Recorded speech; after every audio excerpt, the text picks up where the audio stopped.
Di manakah engkau ketika aku meletakkan dasar bumi? Ceritakan, kalau engkau mempunyai pengertian, siapakah yang telah menetapkan ukurannya? Ibu bapak dan saudara-saudara, ketika menghadapi masalah yang seperti dihadapi oleh Pak Henry dan Ibu Joyce beberapa minggu yang lalu, tidak sederhana seperti yang banyak orang pikirkan. Misalnya saya, ibu bapak dan saudara-saudara, 4 tahun yang lalu ketika ibu saya meninggal, ibu bapak tahu, ibu bapak pernah memberikan dukungan untuk saya itu. Saya mempunyai pergumulan yang katakanlah pergumulan teologis, pergumulan kenyataan waktu itu. Apakah harus saya tinggal menetap terus di Amerika? Karena ibu saya yang mengajak dan mendesak saya harus ke sini. Saya masih punya pelayanan ketika itu di Indonesia, masih disibukkan ketika sewaktu masih sekretaris sinode, sewaktu masih sekretaris lembaga perguruan tinggi teologi di Indonesia. Mami dari California katakan, ayo datang, dan saya tahu sebenarnya bukan saya tujuan utama, dia mau cucunya datang ke sini. Kira-kira begitu. Ketika dia meninggal, saya pikir sudah selesai misinya, dan saya dalam pergumulan seperti itu. Cuma di satu sisi, ibu bapak dan saudara-saudara, saya terikat panggilan dengan satu gereja di sini. Kalau saya pulang, bukankah itu dikatakan cengeng, pengecut, segitu aja masalah, lari, pergi. Saya punya teman pendeta, dua-duanya pasti bapak kenal kalau saya sebut namanya. Belum lama sesudah ibu saya meninggal, kebetulan memang sebelum ibu saya meninggal, kami sudah punya rencana dengan sebuah gereja ikut conference satu state yang katanya pemandangannya bagus. Ketika harinya setelah ibu saya meninggal, saya katakan saya tidak bisa pergi. Dan dia tidak bisa mengerti apa yang sedang terjadi. Dan mungkin bagi dia, saya ini kok pendeta larut dengan pergumulan kepergian ibu saya. Seorang lagi pendeta yang kebetulan sedang melayani di sini, dia katakan ke saya ketika melihat saya berkurung terus di kamar, dia katakan, kok kamu di kamar terus? Saya bilang, saya masih diliputi banyak pergumulan, pertanyaan yang saya katakan kepada bapak tadi. Ibu bapak dan saudara-saudara, begitulah hidup. Tidak semua masalah yang kita hadapi tersedia jawaban yang jelas dan tegas. Ayub pun seperti itu.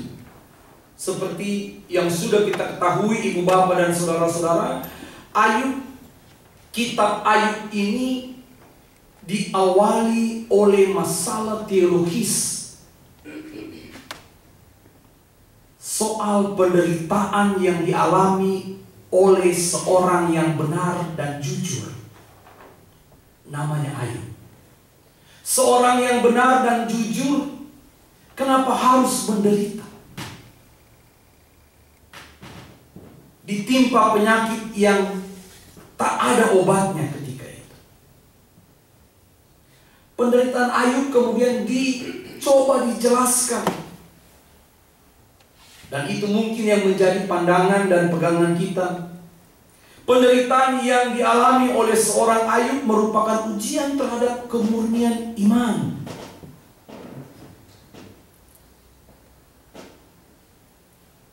Oleh setan dengan seizin Tuhan. Untuk warga gereja yang lain mungkin sederhana. Bagaimana mungkin Tuhan mau tunduk sama setan?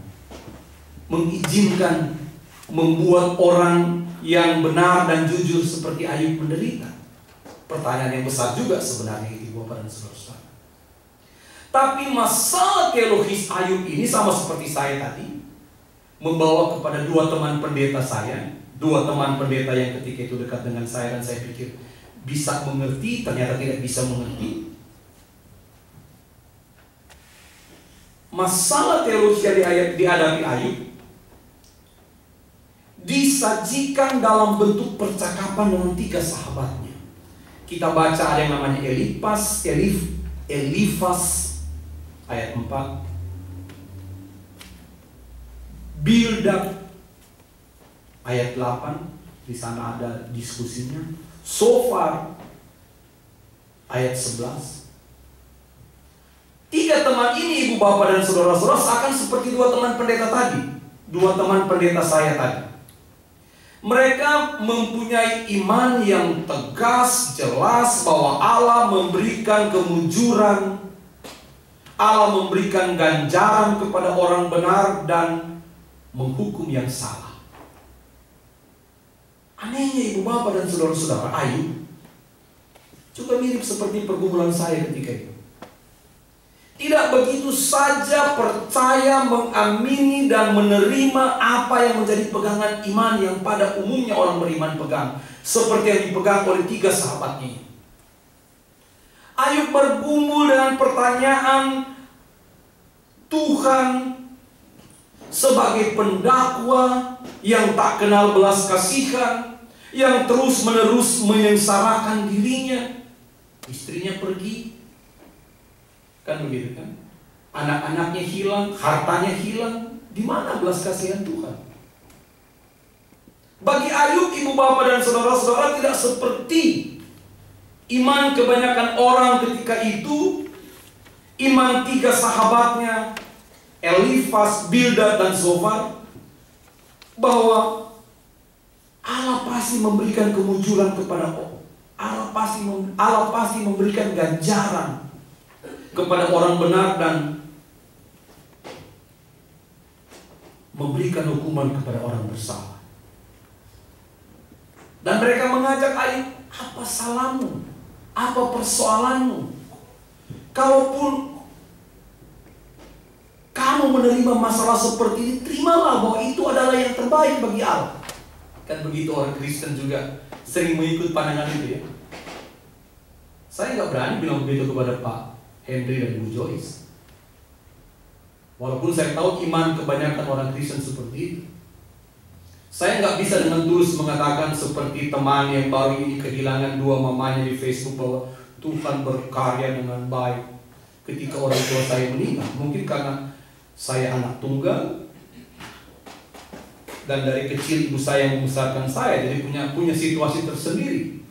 Pasti juga Pak Henry punya situasi tersendiri, sehingga ia jauh-jauh hari harus pulang ke Indonesia ketika mendengar ibunya sakit. Dan saya tidak berani bilang ke Pak Henry kalaupun ada di dekat saya ketika itu, sabar, ini rencana Tuhan, ini yang terbaik. Tidak berani saya. Karena saya tahu saya pernah merasa sakit hati ketika teman pendeta saya berkata senada seperti itu. Bagaimana mungkin Anda bilang begitu? Saya masih bergumul. Saya masih bertanya, apa rencana Tuhan? Apa ini yang terbaik buat saya? Atau memang ada jawaban yang saya tidak bisa jelaskan?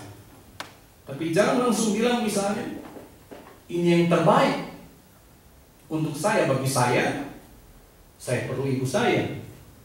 Paling tidak, mungkin saya nggak perlu jadi pekerja koran karena ibu saya bisa membayar saya. Dia bisa ngirim mungkin separuh penghasilan untuk mendukung pelayanan saya. Misalnya seperti itu.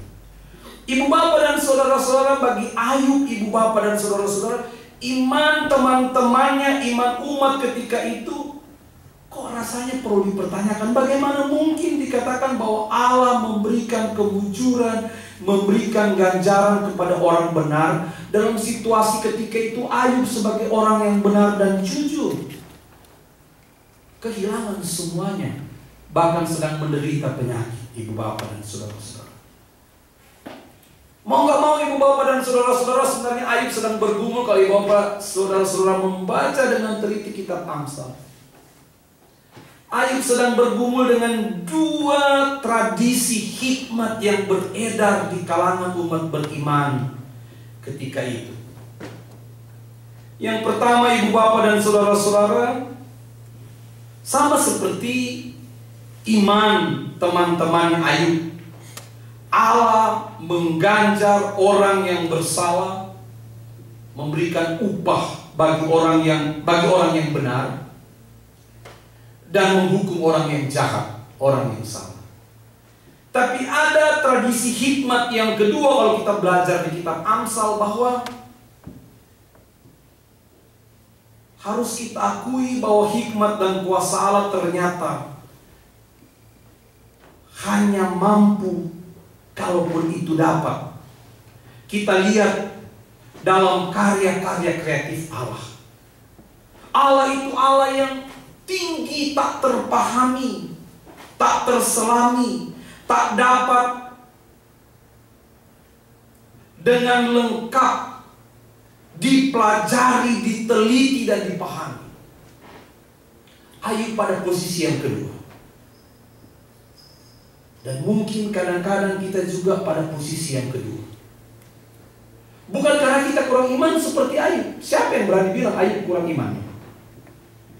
Orang yang benar di hadapan Allah, orang beriman. Tapi dia pada posisi ibu bapak dan saudara-saudara, tidak semua masalah yang terjadi dalam kehidupan kita dapat diberikan penjelasan oleh siapapun di dunia ini. Tidak semua persoalan yang ada di hadapan kita dapat dipecahkan, kemudian kita rumuskan dalam sebuah formula seakan-akan jelas dan kita tahu, punya pegangan tegas bagaimana kita harus mengatasinya. Saya mendapat bahasa orang Kristen, bersyukurlah orang seperti saya. Anak saya yang pertama meninggal, ibu saya mengalami meninggal juga. Bapak saya yang meninggal waktu saya tidak tahu, saya masih kecil, saya belum tahu apa-apa. Saya bisa memahami apa yang dialami oleh Ayub.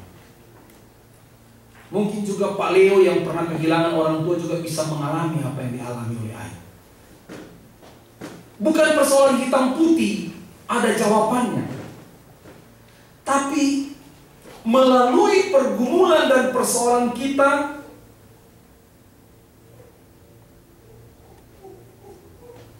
tidak sepenuhnya kita dapat mengenal dan memberikan penjelasan apa maksud Tuhan dalam kehidupan di tengah-tengah kenyataan yang kita alami. Hari ini Ayub, firman Tuhan ingin mengajarkan pada kita, kalaupun kita pada posisi seperti itu, kita bukan orang yang tidak beriman. Kalaupun kita tidak mempunyai pegangan, seakan-akan tidak mempunyai pegangan yang tegas, sama seperti pegangan 3 teman Ayub. Seakan-akan bahwa orang yang benar pasti dapat ganjaran, dapat upah, orang yang salah pasti dihukum. Kalaupun kita tidak punya dan tidak berada pada posisi seperti itu, dan mengambil posisi seperti Ayub yang terus mengkritisi justru iman yang seperti itu, kita tidak bersalah di hadapan Tuhan, karena Ayub melakukan itu. Dan pergumulan Ayub itu yang tidak sama persis dan tidak menerima persis 100% seperti iman teman-teman. Di akhir kitab Ayub ini dikatakan bahwa Allah mengembalikan semua milik Ayub yang ada pada mulanya, bahkan lebih baik dari semula. Walaupun pernyataan itu kita harus kritisi. Apakah istri lebih cantik? Bagaimana mungkin? Apakah dia membangkitkan anak Ayub di akhir? Tapi bukan cerita, bukan persoalan kita. Allah, kitab suci hanya mengatakan, firman Tuhan mengatakan, Allah mengembalikan apa yang menjadi milik Ayub, bahkan memberikan yang lebih baik kepada Ayub. Bukan di sorga, di dunia. Bukan di sorga, di dunia. Mengapa saya tekankan ini, Bapak dan saudara-saudara? Jangan selalu berharap seakan-akan kebaikan hanya akan terjadi di sorga.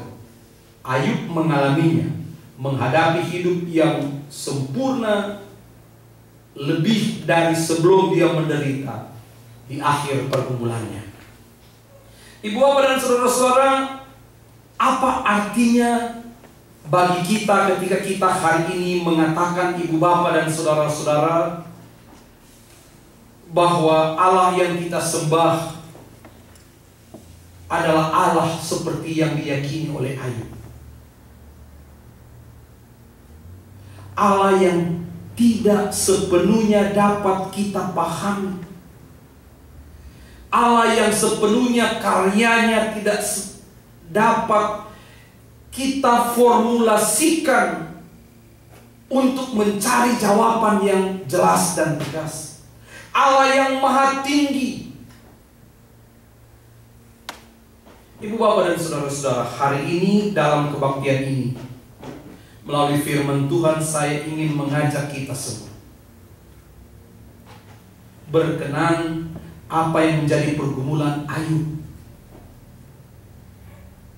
yang kita baca dan dengarkan firman-Nya hari ini. Karena tidak semua dapat kita pahami dan tidak dapat kita jelaskan maksud Tuhan, dan tidak dapat kita cari jawaban yang tegas apa yang sesungguhnya sedang terjadi. Maka yang pertama-tama ibu bapak dan saudara-saudara, saya ingin mengajak kita bersama, saya dan ibu bapak, mari kita sediakan waktu. Karena itu mari kita sediakan waktu yang cukup untuk belajar dan berdialog dengan Tuhan, mendengar, membaca dan berdoa. Kesibukan-kesibukan kita ibu bapak dan saudara-saudara dalam menjadi rutinitas kehidupan kita, jangan membuat kita tidak mempunyai waktu lagi untuk belajar, berdialog dengan Tuhan. Kebaktian seperti ini adalah sarana bagi kita untuk belajar dan berdialog dengan Tuhan. Jangan pernah tinggalkan untuk kepentingan-kepentingan yang hanya mendatangkan kebahagiaan sesaat. Kedua ibu bapak dan saudara-saudara, mari kita sediakan ruang yang cukup untuk belajar dan berdialog dengan kehidupan seperti Ayub. Fakta, realita yang ada ibu bapak dan saudara-saudara tidak selalu menjelaskan kebenaran yang universal. Apa yang diimani oleh ketiga temannya dan menjadi iman seluruh umat ketika itu, iman gereja kita saat ini, tidak selalu dapat menjelaskan persoalan yang kita hadapi. Karena itu sekali lagi yang kedua saya katakan, sediakan ruang yang cukup untuk belajar dan berdialog dengan realita, dengan fakta, dengan kehidupan sehari-hari yang ada. Pasti Penatua Leo punya solusi ketika menghadapi masalah yang sama, berbeda dengan yang dilihat oleh Pak Arthur. Enggak apa-apa. Itu yang dikatakan dalam tradisi hikmat yang kedua tadi dalam kitab Amsal, Allah bekerja kreatif melalui karya-karyanya. Satu persoalan bisa jadi Pak Leo dan Ibu Joyce melihat dari sudut pandang yang berbeda, gak apa-apa. Tapi yang ketiga, karena itu saya katakan, saya ingin mau mengatakan dari mimbar pelayanan ini, sediakanlah ruang untuk perbedaan di dalam membangun komunikasi dengan sesama kita. Gak usah cepat-cepat marah karena kita berbeda. Gak usah cepat-cepat frustasi karena kita berbeda dan mencari jalan pintas. Gak usah cepat-cepat menyerah karena tidak ada jawaban yang tersedia ketika kita menghadapi masalah itu. Gak usah marah, kemudian mengambil sikap yang bertentangan dengan sesama kita, yang mungkin pada akhirnya akan menyisahkan sejarah yang panjang, seperti sejarah gereja kita. Dalam beberapa hari ulang tahun Gereja Kasih Anugerah Ibu Bapak dan Saudara-saudara, saya selalu mengajak merenungkan, jangan-jangan apa yang terjadi saat ini, saya katakan, adalah bentuk kekurangsabaran kita. mencari solusi. Karena itu, ajakan saya yang ketiga kembali saya ingin katakan. Dari atas mimbar pelayanan ini, sediakanlah ruang untuk perbedaan di dalam membangun komunikasi dengan sesama kita. Jangan cepat frustasi, jangan cepat menyerah, jangan cepat marah.